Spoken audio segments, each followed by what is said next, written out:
In front of me is INFINIX Note 30 VIP, and today I would like to show you how you can turn on or turn off auto rotation.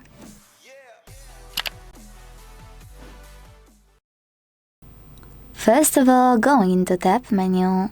To do that, swipe down from the top right corner of your screen.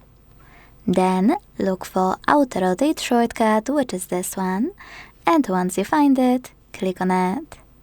As you can see, mine turned blue, which means that auto rotation is on.